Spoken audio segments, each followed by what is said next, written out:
1 year of ownership of a Maserati MC20 Cielo. How does it stack up?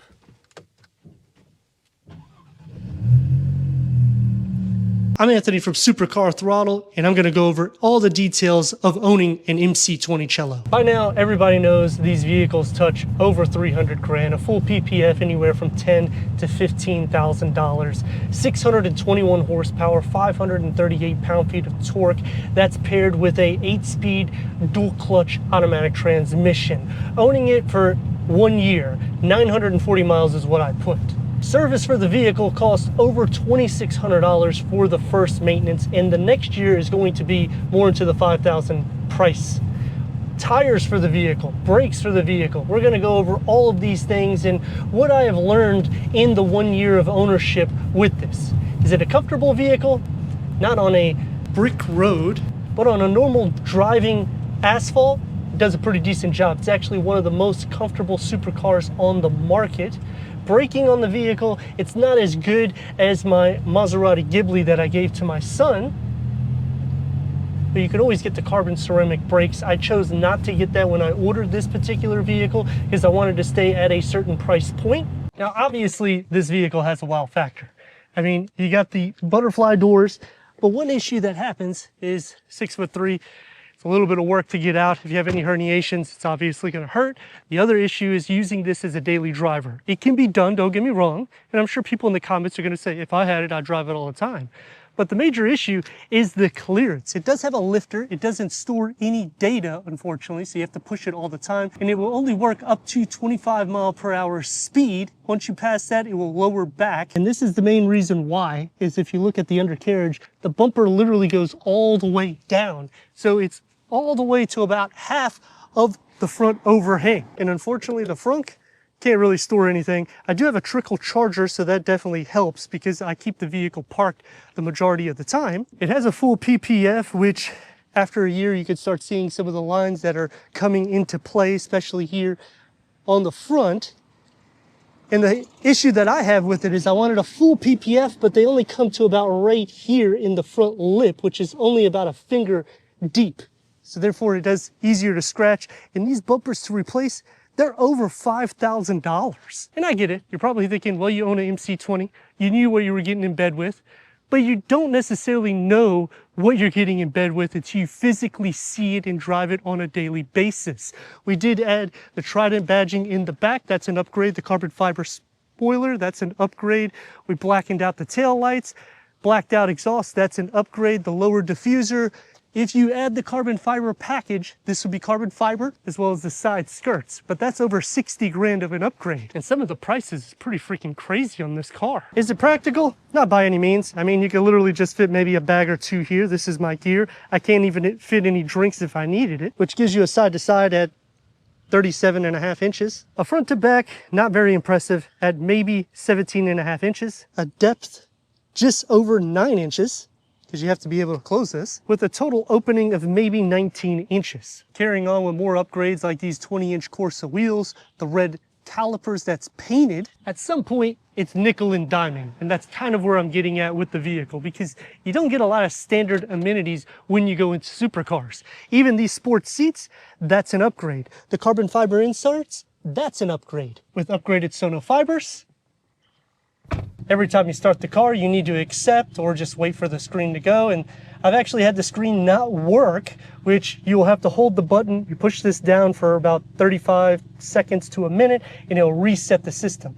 The reason why that is irritating is because if this screen freezes, you can't turn on the climate control. I've even had this where it didn't work, and then you can't change the driving mode. Even though you have it here, it wouldn't engage because you couldn't do it here. This is a touchpad. You could change the suspension here. You can also change it to your sport.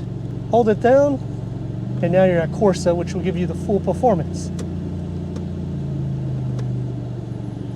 And it also has a nice mode which is called wet. So if you want to drive this in the rain, you can. It will lower the horsepower and torque, making it a little bit easy because it's a rear-wheel drive only vehicle. Trident badging on the seat, contrast stitch, that's all an upgrade. Only two-way power seat adjustment, otherwise it's a manual, as well as manual telescoping steering wheel. Now this is about $6,000 of an upgrade. Obviously for the 2026, it's probably going to be a lot more money. You do lose the heated seats when you go this route, but it's going to be more for a sport drive, and the seats are actually comfortable. The steering wheel is going to be now in the Practicality for the updates, and they're going to have a similar fascia in the Practicality. And that actually irritates me, because the Practicality is 3 times less dough than this vehicle. Other things to pick on, you have a wireless charger, but that's really all the storage space that you have here, because there's not going to be anything in the door card. Open this up, and I mean, I use it for my dash camera for the front and the rear.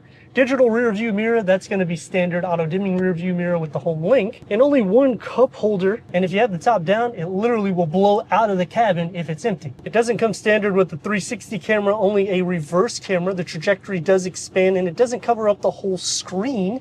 You do have front and rear parking sensors that come standard, so that at least helps. You have to use the paddle shifts to engage it in drive, or you can simply push the button here, and you push both paddle shifts to put it in neutral, and that will engage the park brake as soon as you open up the door. Apple CarPlay does cover up the whole screen, so that's definitely a plus. And the Uconnect, or I should say Maserati Connect, it's actually a pretty good system. I haven't had it fail. Click this button right here, and then you push and hold the top button in order to put the top down, and we're going to count to see how quick it is, because Maserati's saying that it's under 15 seconds, but I'm thinking it's going to be a little bit slower than that. You can also do this while you're driving, and I would recommend doing it under speeds of 20 miles per hour. And it will show you the actual movement in the screen, so you don't have to look outside to see how it looks. Plus, it'll also give you a chime. Just simply push it again, it'll roll up all your windows. Another nice feature about the Cielo is this. It is a moonroof, and you hit the Cielo button right here, and check this out. Now you can see everything, or you can close it. So it's literally a coupe and a convertible. So for those that say, oh, I just want the coupe, they're just saying that because they're cheap. Visibility isn't really good. I've got this with launch control down to 3.29 seconds.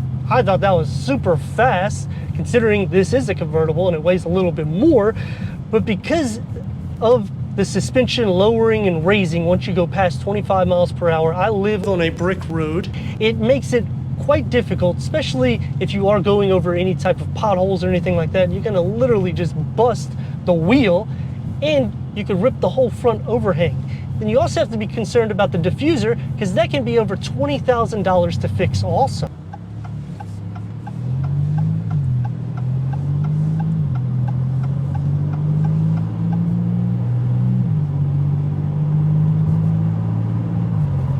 The only other thing that I can complain of owning this in 1 year is it sounds like an F-150 truck. The exhaust note is disgusting on a supercar. They just didn't really want to distinguish the brand as much as they traditionally do for Maserati, and I wish that they did so, because now you're getting the same engine detuned like 3-4 times in the base Practicality for under or right over $80,000, and the exhaust actually sounds better than this. I already have a review on that through Hawkeye Rides. It's definitely a smooth car though whenever you're going the distance, as long as you're not hitting any speed bumps. You are very low to the ground, so in some cases it feels like you're kind of like in a go-kart when you're driving on the highway or even in local roads. And sadly, you can't run over anything because you don't have the clearance. So those are the real big factors that bother me, and really why I haven't put so many miles. But going forward, we are going to be doing a lot more videos on Supercar Throttle, so that way you can see how it truly is to own a supercar and the lifestyle that it brings.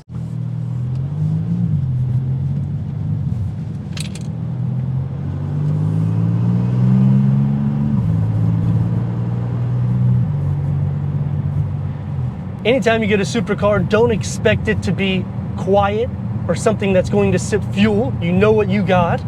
But the fact that this can be a daily driver, as long as you're all right with the clearance, it doesn't have any storage capabilities at all, but it's also a drop top, so it's definitely a fun vehicle. Would I buy it again? Yes. Have I lost a lot of money in depreciation? Actually, I haven't. A lot of that also is to do with the spec that I have, the full PPF, and also the miles. So if you are interested in buying one of these, you want to have it the least miles possible, typically putting about 1,000 miles or less per year in order to hold the value to the vehicle. And the reason why I chose this over Ferrari, I don't like how Ferrari doesn't really allow you to do anything with your vehicle. They just kind of sue happy, and I hate that point with Ferrari. Lamborghini, we had to pretty much go pre-owned. We bought this brand new. I was okay with that, but then when I test drove it, the wow factor just wasn't the same. I was excited. We looked at the Urus. It's gonna pick that up. We ended up going this route, and you don't see these vehicles. It's very uncommon on the road opposed to all of the competition, which makes this more special every time you drive it, because you not only feel like a celebrity, but it's a vehicle that gives excitement. And it's not about status when you buy these vehicles. It's about the enjoyment of the drive. When you're buying something like this, you're buying into the brand because you want something that's truly exceptional. And I think Maserati did a good job with that. Obviously, there's negatives to the vehicle. Nothing's perfect. With the PPF, I've had issues with the sensors going off in the front and the back at stoplights, which lowers your sound system, and people look at you like something's wrong with their vehicle. The use of plastic materials in a 300 plus vehicle, that to me is crazy. When you're at a 300 grand price, you need metal, magnesium. They do a great job with the leather, with the Alcantara. They go a little bit overboard with the Alcantara, but I can live with it. If you drive it in the rain, it is a bit of an issue because it absorbs it and then it can stink. And turn radius at a stop point, basically a lane and apart. And with the top down, the air doesn't penetrate right into the cabin, so you don't have to have the windows up if you wanted to go topless. And the problems that I've had in the year, the front lifter went bad. It's about $10,000 to $15,000 to fix. It's under full warranty. I thought that was kind of ridiculous.